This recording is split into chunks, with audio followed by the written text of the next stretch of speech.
What's up, you guys? Welcome back to my channel, Real Talk Recovery, where we talk about recovery from addiction and I share my life with you. My name is Nicole and I'm a recovering addict. My sobriety date is July 13th of 2015. Before we get into this video, if you guys don't mind, please just take 1 second, exit out, give this video a thumbs up. That's right, give it a thumbs up. And click the notification bell. That way you will be made aware of every single time I go live. For those of you guys that are new to the channel, I go live Monday, 7 p.m., Tuesday, 8 p.m., Wednesday, 7 p.m., Thursday, 8 p.m., Friday, 7 p.m., Saturday, 8 p.m. Bam! And I take Sundays off for me. Sorry, I'm over here falling over my little boy's toys.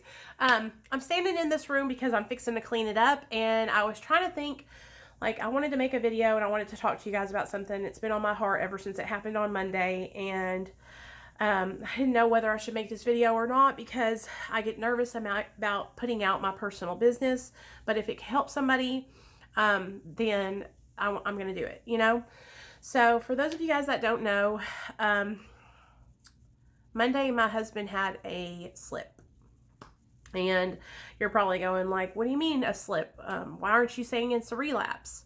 Well, what I've learned from other people in the recovery community is that a relapse is when you go back after having significant time sober or any time sober, and you stay in that behavior and you relapse and you stay getting high.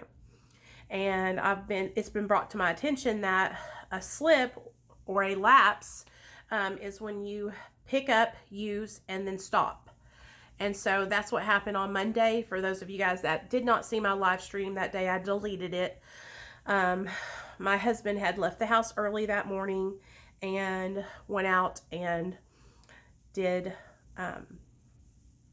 smoke some cocaine and then came straight home and was very remorseful and ashamed and embarrassed. Okay, so let's just get that out of the way.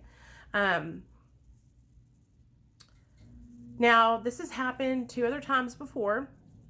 And the first time when it happened, it was a shit show. I made him leave the house, and I was very upset, and I didn't really know how to handle it because I think I only had like 2 years sober when it happened, and so did he. He had 2 years sober. And so I really freaked out, and I was screaming at him and cussing him and telling him he was a no-good junkie and just treating him so bad. And after that first time it happened, I realized that I treated people who were strangers to me with more grace and mercy than I treat my own husband. And so I took a look at that behavior, and I had decided that I was going to change that up. And if it wasn't for my channel, I wouldn't be able to reflect on a lot of the things that I do because I wouldn't see them. But I was able to see my actions from old videos and see how I responded from situations back then. And so I made some changes, and it happened again about 1.5 years ago. And when it happened that time, we had a talk. You know, he apologized. It was a pretty bad situation because he had taken a lot of money out of our bank account. And so I took the proper precautions and started a savings account. So that way our bank account wouldn't have the majority of the money in it. That way, if he was tempted again one day, we wouldn't take such a big hit. And so I have money in my savings account, and we don't have a lot of money in our checking account. So that way it's safer, and he doesn't have access to our savings account. And so it happened Monday, and honestly, you guys, I would have never known. I would have never figured it out, but he had left his phone here. He came home, he was acting normal, looked fine, didn't look like anything had happened. He was just regular Neil. And so he came home, took a shower. Him and Nate went to his mom's house and hung out for about 1 hour, and then they came straight back home. Well, while they were gone for that hour, my husband had left his phone here. And when that phone rang, I always answer it because he has a lot of phone calls coming in from his job. So I answered the phone, and it was the crack dealer. And I knew right then, you know, I knew the jig was up. He had been caught, and I didn't say anything. I didn't call him while he was at his mom's house because I didn't want to upset him.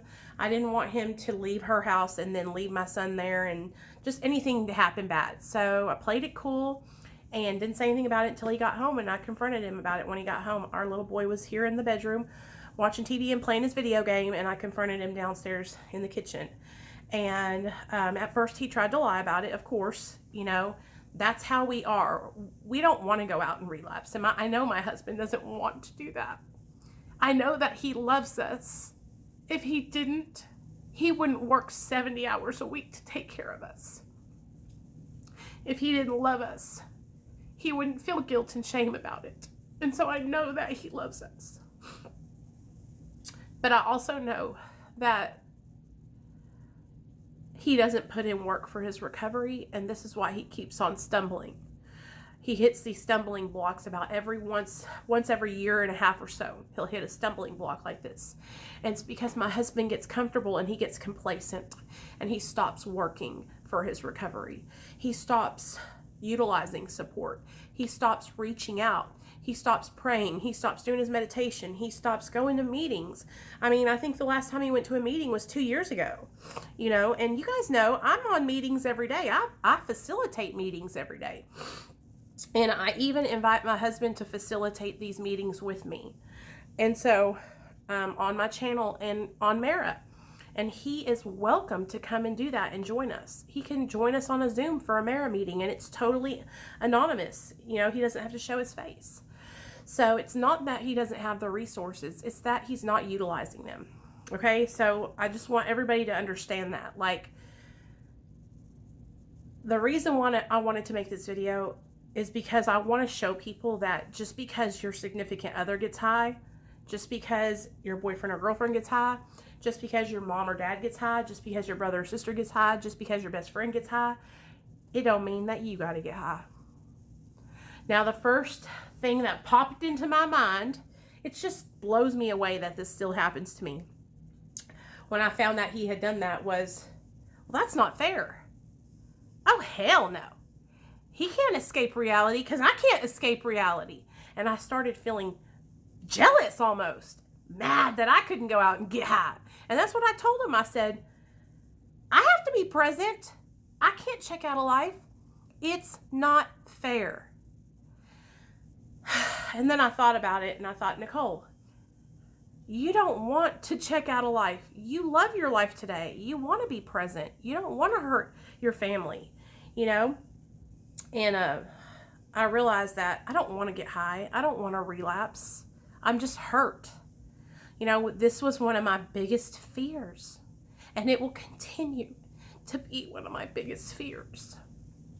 The worst thing that I can imagine happening is my husband relapsing and passing away, you know, or relapsing and hurting someone else and wrecking his car into somebody else, or relapsing and, you know, not coming back and being missing and something horrible like that happen, you know. And by the grace of God, every single time my husband does something like this, you guys, he just goes back and then he comes right back because he realizes, like, this isn't for me. What am I doing?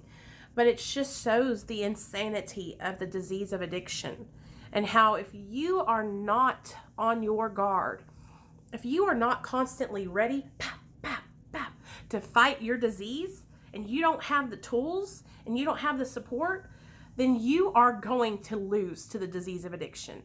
And my husband hung his tool belt up, and any support that I offer him, y'all, you think I was the plague coming with recovery. He's like, and I think that might be because I'm so excited about my recovery and I have such a good time doing it. And I've made it a life, you know. I have made recovery my job, and I think maybe I overshadow my husband and he doesn't like that. I don't know if he feels like intimidated. I don't know what it is. I'm trying to figure it out. I've asked him, and he says that he's just more of a private person, that he doesn't want to share, you know, a bunch of his stuff, and, you know, but his stuff affects me, and this is my life too, and he understands that. So just for anybody that's probably going, well, you shouldn't be talking about this on your channel. I have asked my husband permission, you guys, because this is my life, okay? He affects me. He's connected to me, all right? So, just so everybody knows, he has reached out to his counselor, and he is going to bump up his counseling sessions with her. And hopefully he'll be able to make it to the Friday night Mara meeting with me here in Little Rock.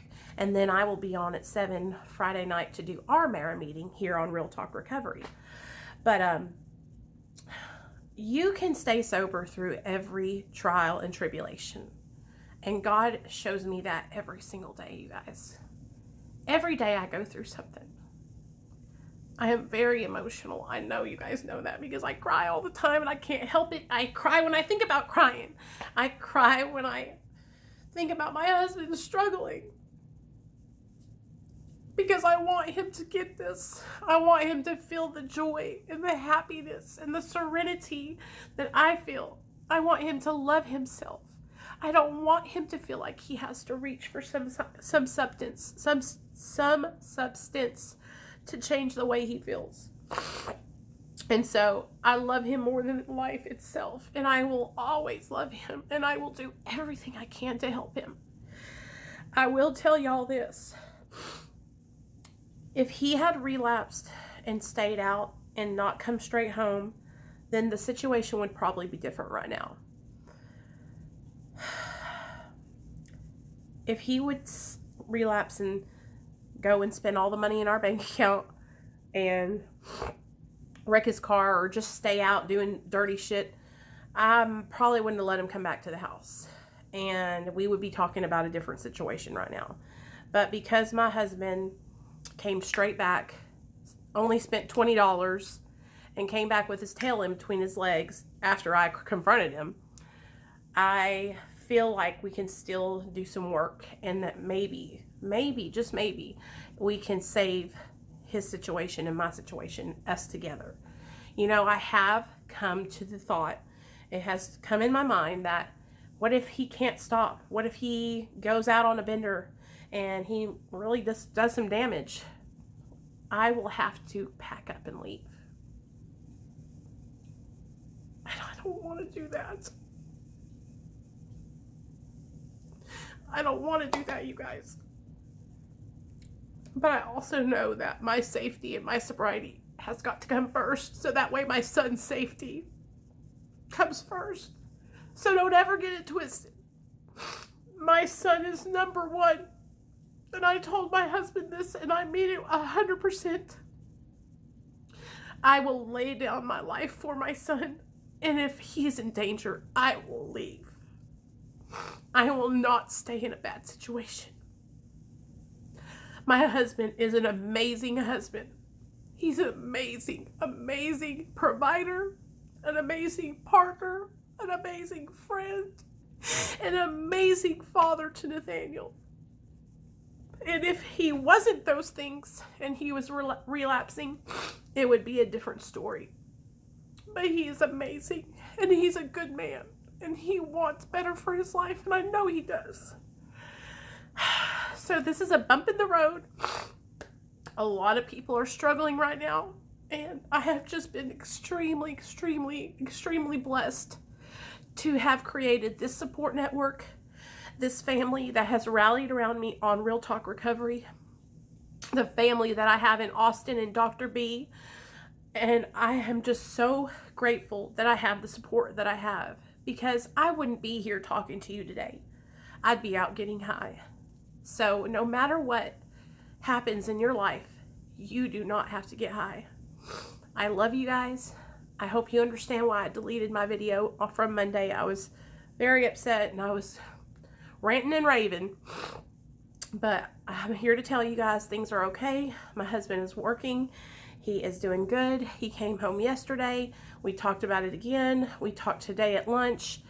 You know, we're making some changes for our family that will benefit him for his recovery. And I will pull back a little bit on mine if I need to, so that way he can shine and he can take some days for his recovery. And I can take care of Nathaniel and he can go to meetings or meditations or therapy, whatever he needs to do. But I'm strong in my sobriety. So it's time for me to help him in his. So I had to tell you guys and let y'all know where I'm at, and I love y'all. I hope you guys will stick around and subscribe if you haven't already subscribed. If you haven't watched my 4-part series on my addiction and how I got into addiction, I'm going to link it down below. And for those of you guys that are brand new, like I said, I go live every single night. Mondays, Wednesdays, and Fridays at 7 Central, Tuesdays, Thursdays, and Saturdays at 8 p.m. Central. So I hope you guys will join us. All right, love you guys.